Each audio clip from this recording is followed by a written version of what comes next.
આજે 1 સપ્ટેમ્બર 2025 સોમવારના દિવસે આજના ચિંતનમાં તમામ સંતો હરિભક્તોને મારા સાષ્ટાંગ પ્રણામ. જય સ્વામિનારાયણ. આજનું ચિંતન નંદ સંતોના કીર્તનો, મર્મ અને રહસ્ય. સુખ સાગર હરિવર સંગે સુખ માણજો, અતિ ઘણી મહેર કરી છે શ્રી મહારાજ જો. તન અભિમાન તજે પૂર્ણ સુખ પામીએ, શામળિયા સંગ વાધે સાચી પ્રીત જો. મુક્તાનંદ કહે મર્મ ઘણો છે વાતમાં, જાણી લેજો અતિ ઉત્તમ રસ રીત જો. સુખ સાગર હરિવર સંગે સુખ માણજો. છેલ્લા ઘણા દિવસોથી સદગુરુ મુક્તાનંદ સ્વામીના પદો આપણે સાંભળી રહ્યા છીએ. આ 4 પદોમાં શરૂઆત થઈ હતી મોહનને ગમવાને ઈચ્છો માનુને. પહેલા પદને સાંભળ્યું, બીજા પદને સાંભળ્યું, ત્રીજા પદને પણ સાંભળ્યું અને ચોથા પદની આજે આ છેલ્લી પંક્તિ છે.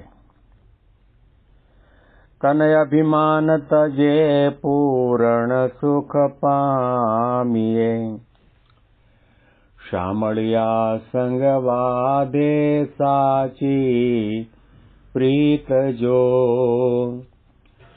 મુક્તાનંદ કહે મર્મ ઘણો છે વાતમાં, જાણી લેજો અતિ ઉત્તમ રસ રીત જો. સુખ સાગર હરિવર સંગે સુખ માણજો. આ 4 પદના કોઈ પણ શબ્દની ભીતરમાં જાઓ તો મુક્તાનંદ સ્વામી પ્રગટ ભગવાનનું મહિમાનું ગાન કરે છે. અને પ્રગટ ભગવાન મળ્યા પછી કોઈ પણ વ્યક્તિને ભગવાનનું સુખ ક્યારે આવે એની રીતિ નીતિ, સમજણ, રહસ્ય અને મર્મ મુક્તાનંદ સ્વામી દરેક પંક્તિની અંદર આપણને સમજાવે છે. તન અભિમાન તજે પૂર્ણ સુખ પામીએ. સંત અને ભગવંતનું સાનિધ્યનું સુખ આપણને ક્યારે મળે? જ્યારે આપણે આપણા શરીરના અભિમાનનો ત્યાગ કરી, અહંતા અને મમતાનો ત્યાગ કર્યા સિવાય ભગવાન ભેળા રહેતા હોય અને ભગવાન પોતાના કરકમળ દ્વારા આપણને ખોબલા ભરી ભરીને થાળનો પ્રસાદ આપતા હોય ને એ આપણે ખાતા હોઈએ તો પણ એ ખાદ્ય પદાર્થનો આનંદ આવે, ભગવાનનો આનંદ ન આવે. હમણાં 2 દિવસ પહેલા જ પૂજ્ય ગુરુહરિ મહંત સ્વામી મહારાજનો એક નાનો સરખો વિડીયો રીલ જોયું. એમાં મહંત સ્વામી મહારાજ આપણને સૌને સમજાવી રહ્યા છે કે આવા ગુણાતી સંતને તો ઢગલા બંધ આપણને સૌને સુખ આપવું છે, સુખિયા કરવા છે, પણ આપણે દુઃખના મૂળિયા પકડીને બેઠા અહંતા અને મમતા સૌ કોઈને ભગવાન કે ભગવાનના સંતના સાનિધ્યનું સુખ લેવા દેતા નથી. દુઃખ કેમ દૂર થતું નથી? અશાંતિ કેમ દૂર થતી નથી? ઉદ્વેગ કેમ દૂર થતો નથી? અખંડ આનંદના સાગરમાં આપણે હિલોળા લઈ શકતા નથી. એની પાછળનું કારણ આપણને ઓછા વધતા પ્રમાણમાં અભિમાન છે, ઘમંડ છે. સત્તાનું માન, રૂપનું માન, ધનનું માન, વિદ્યાનું માન, સદગુણનું માન, ભક્તિનું માન, ત્યાગનું માન, સેવા અને દાનનું પણ માન, વ્રત તપાદિકનું પણ માન લઈને આપણે ફરીએ છીએ. એટલા માટે આપણને સમાજના કોઈ પણ માણસો બે ચાર શબ્દો સારા પ્રશંસાના કહે એનો આનંદ આવે, પણ ભગવાનના ખોળે બેઠા છીએ, ભગવાને આપણા ઉપર પરમ ઉપકાર કર્યો છે, કૃપા દ્રષ્ટિ કરી છે, શરણમાં લીધા છે, એનો આનંદ આપણને નથી આવતો. તન અભિમાન, દેહનું અભિમાન આપણે એટલું લઈને બેઠા છીએ, જ્યાં લગી દેહને હું કરી માનશે, ત્યાં લગી ભોગ વિલાસ ભાવે. ઇન્દ્રિયો અંતકરણની વૃત્તિ જગતના પંચ વિષય તરફ શા માટે જાય છે? કારણ કે દેહને પોતાનું રૂપ માનીને બેઠા છીએ. આ દેહ ભાવનો ત્યાગ કરવાનો આપણને ક્યારેય વિચાર નથી આવતો.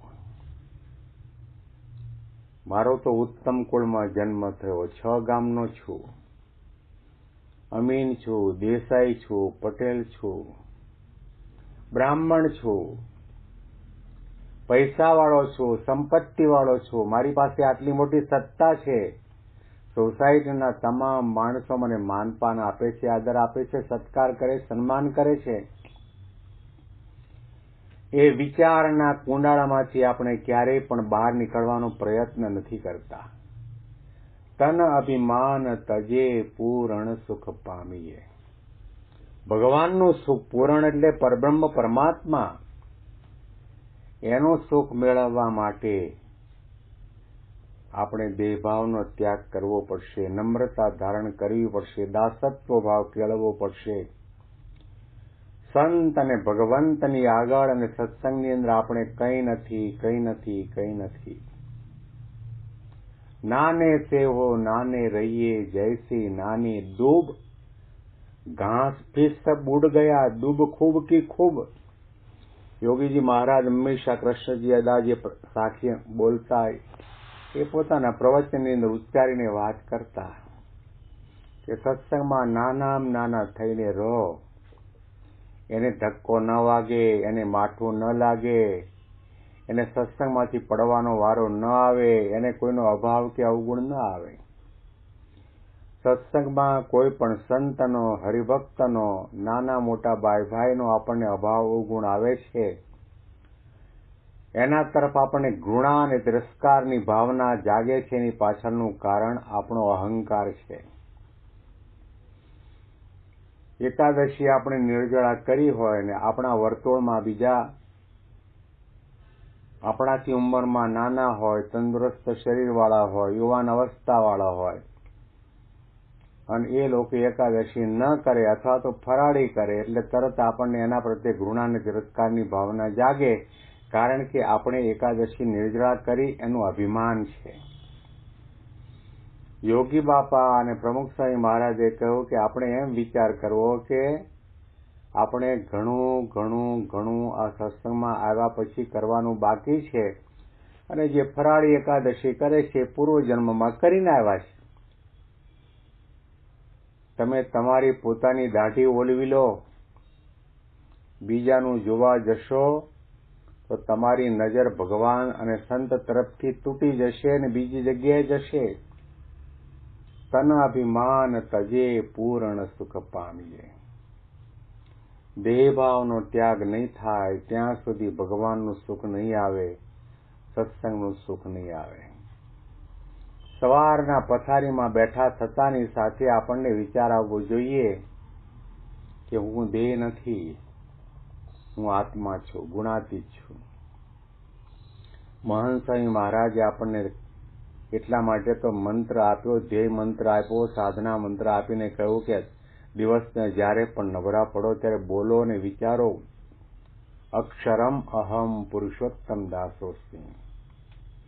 હું અક્ષર છું, હું બ્રહ્મ છું, હું ગુણાતીત છું.